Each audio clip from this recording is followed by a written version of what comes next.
ভারতে চিকিৎসা নিতে যাওয়া নড়াইলের আরও এক নারীকে ভয়ভীতি দেখিয়ে বাংলাদেশের সংখ্যালঘু নির্যাতনের অসত্য তথ্য দিতে বাধ্য করা হয়েছে ভারতীয় গণমাধ্যমে। ভারতকে অসহযোগী দেশ ঘোষণা করেছে যুক্তরাষ্ট্র। যদি এই বাংলাদেশের সাথে আপনাদের সম্পর্ক স্থাপন করতে চান, খুনি হাসিনাকে বাংলাদেশে ফিরিয়ে দিন। খুনি হাসিনার বিচার এই বাংলাদেশের মানুষ করবে।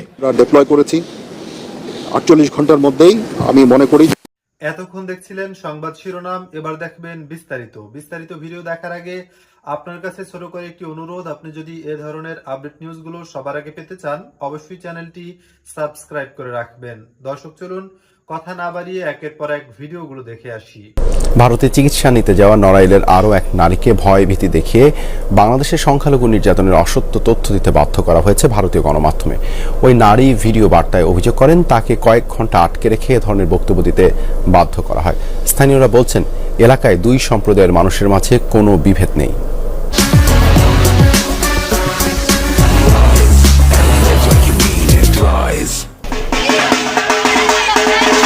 নড়াইলের লোহাগড়ার নলদি ইউনিয়নের বাসিন্দাদের একটি বড় অংশ সনাতন ধর্মাবলম্বী। এখানে হিন্দু মুসলিম সম্প্রীতি দীর্ঘদিনের।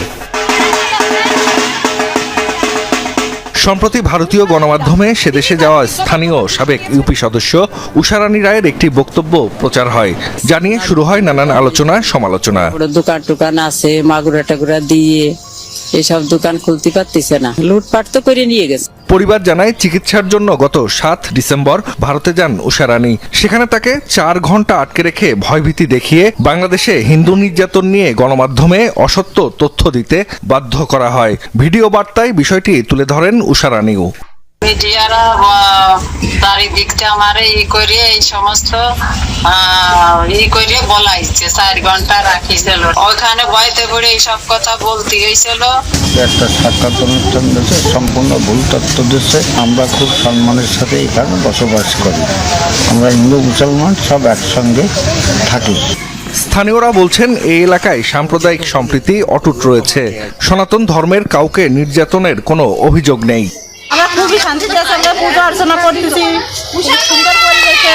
আমাকে কোনো হুমকিও হয় নাই, দাবড়াদাবড়িও হয় নাই, মারামারিও হয়নি, আমরা শান্তিতে আছি। এখানকার 30 বছর চেয়ারম্যান এই ধরনের কে বাড়ি কোনো অন্যায় অত্যাচার হয়েছে বলে এরকম কোনো প্রমাণ নাই এবং কেউ প্রমাণ দিতেও পারবে না। এলাকায় যেন কোনো অনাকাঙ্ক্ষিত ঘটনা না ঘটে সেজন্য সতর্ক রয়েছে আইন শৃঙ্খলা বাহিনী। চেয়ারম্যান সহ আমরা ওখানে যাই, যে আইন শৃঙ্খলা ঠিক রাখার জন্য আমরা ওখানে অবস্থান করি এবং লোকজনের সাথে কথা বলি যাতে কোনোরূপ কোনো অপ্রীতিকর ঘটনা না ঘটে। বর্তমান এলাকার পরিস্থিতি স্বাভাবিক আছে। সাম্প্রদায়িক সম্প্রীতি নষ্টের যে কোনো ষড়যন্ত্র রুখে দিতে সজাগ এলাকাবাসীও। আমরা বিবেকবোধ বেঁচে দেওয়া ওই প্রজন্ম নয়, বিবেকবোধ বেঁচে দেওয়া প্রজন্ম হলে আমার পাশে থাকা বিশ্বের অন্যতম পরাশক্তি ভারতের দালালি করতাম আমরা, কিন্তু আমরা তা করি না, করব না। যদি এই বাংলাদেশের সাথে আপনাদের সম্পর্ক স্থাপন করতে চান, খুনি হাসিনাকে বাংলাদেশে ফিরিয়ে দিন।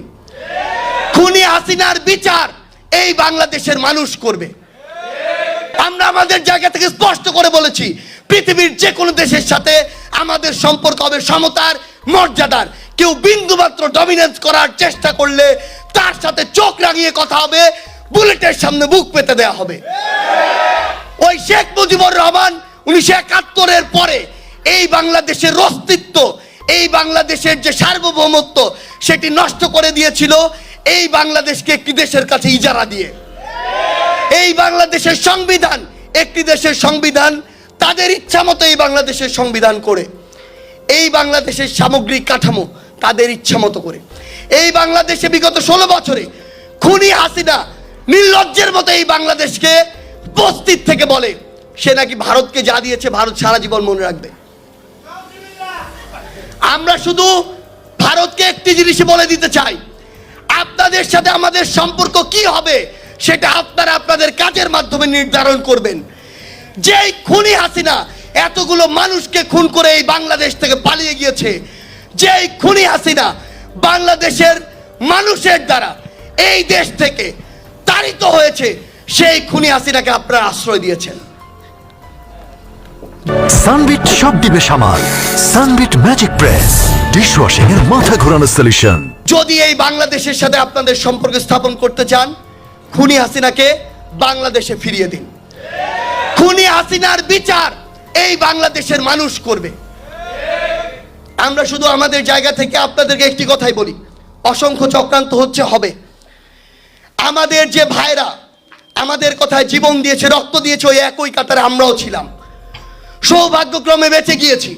কিন্তু আমরা আজকে এখানে যারা রয়েছি, যে কোনো চক্রান্ত হোক, যে কোনো রাজনৈতিক দল আমার এই অভ্যুত্থানের স্পিরিটকে ভুলে গিয়ে যদি ক্ষমতার দিকে তাকিয়ে থাকে, সে যেই হোক না কেন, সেটা যদি নাহিদ, আসিফ, সার্জিস, হাসনাত হয়, আপনারা তাদের বিরুদ্ধেও কথা বলবেন। এই বাংলাদেশে আর যেন ক্ষমতা কোনো পিপাসু, কোনো নরপিশাচের জায়গা না হয়, কোনো ফ্যাসিস্টের জায়গা না হয়, এমন কারো জায়গা না হয় যে এই দেশের মানুষের নামে শপথ নিয়ে কোনো একটি দলের দালালি করবে। আমরা আপনাদেরকে শুধু একটি অনুরোধই করি, জুলাই শহীদ স্মৃতি ফাউন্ডেশন তাদের জায়গা থেকে যতদিন এই বাংলাদেশ আছে, যতদিন আপনারা আছেন, সর্বোচ্চটুকু দিয়ে আপনাদের পাশে থাকার চেষ্টা করবে। আজকের এই পদক্ষেপ শুধু শুরু। আমরা আপনাদের সন্তান, আমরা আপনাদের ভাই, আমরা আপনাদের পরিবারের অংশ। যে কোনো সময়, যে কোনো মুহূর্তে আমাদের সাথে দয়া করে, সন্তান মনে করে, ভাই মনে করে যোগাযোগ করবেন। আমরা যে কোনো কিছুর বিনিময়ে আপনাদের পাশে দাঁড়াতে সবসময় প্রস্তুত থাকব। শুধু আস্থাটুকু রাখবেন। আমরা আপনাদেরকে এই রাজশাহী, এই অডিটোরিয়াম থেকে কথা দিয়ে যাচ্ছি, আপনাদের যে কোনো যৌক্তিক দাবিকে অসহযোগী দেশ ঘোষণা করেছে যুক্তরাষ্ট্র। সম্প্রতি যুক্তরাষ্ট্রের অভিবাসন ও শুল্ক প্রয়োগ সংস্থা আইসিই ভারতের নাম যুক্ত করেছে তাদের অসহযোগী দেশগুলোর তালিকায়। এই তালিকায় ভারতের নাম অন্তর্ভুক্তি কি দেশটির জন্য আসলেই কোনো বড় বিপদ সংকেত দিচ্ছে? এই তালিকায় আরও রয়েছে Bhutan, Cuba, Iran, Pakistan, Russia এবং ভেনেজুয়েলা। যুক্তরাষ্ট্রের মতে এই দেশগুলো তাদের নাগরিকদের প্রত্যর্পণ প্রক্রিয়ায় যথাযথ সহযোগিতা করছে না। আইসির পক্ষ থেকে বলা হয়েছে, এসব দেশ সাক্ষাৎকার গ্রহণ, সময়মতো ভ্রমণ নথি ইস্যু এবং নির্ধারিত ফ্লাইটে নাগরিকদের ফেরত নিতে প্রয়োজনীয় সহযোগিতা দিতে ব্যর্থ হয়েছে। এর ফলে এই দেশগুলোর সঙ্গে যুক্তরাষ্ট্রের অভিবাসন সম্পর্কে জটিলতা বাড়ছে।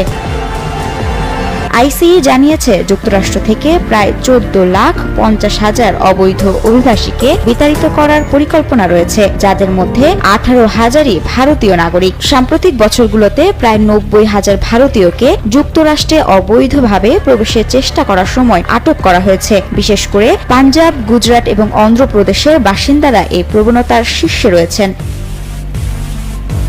ভারতীয়রা অনেকেই তাদের অবস্থান বৈধ করার চেষ্টা করলেও এই প্রক্রিয়া দীর্ঘ এবং সময় সাপেক্ষ। অনেকের ক্ষেত্রেই বৈধতা প্রাপ্তি 2-3 বছরও লাগতে পারে। এদিকে যুক্তরাষ্ট্রে অবৈধ অভিবাসীদের সংখ্যা নিয়ে একটি পরিসংখ্যান প্রকাশিত হয়েছে, যেখানে শীর্ষে রয়েছে হন্ডুরাস, ভারতের অবস্থান 13তম। ধারণা করা হচ্ছে, ডোনাল্ড ট্রাম্পের প্রশাসনের অধীনে যুক্তরাষ্ট্রের অভিবাসন নীতি আরো কঠোর হতে পারে। ট্রাম্প নির্বাচনী প্রচারণায় ঘোষণা করেছিলেন যে তিনি বৃহত্তম প্রত্যর্পণ প্রক্রিয়া পরিচালনা করবেন, যার ফলে হাজার হাজার ভারতীয় অভিবাসীকে ফেরত পাঠানো হতে পারে।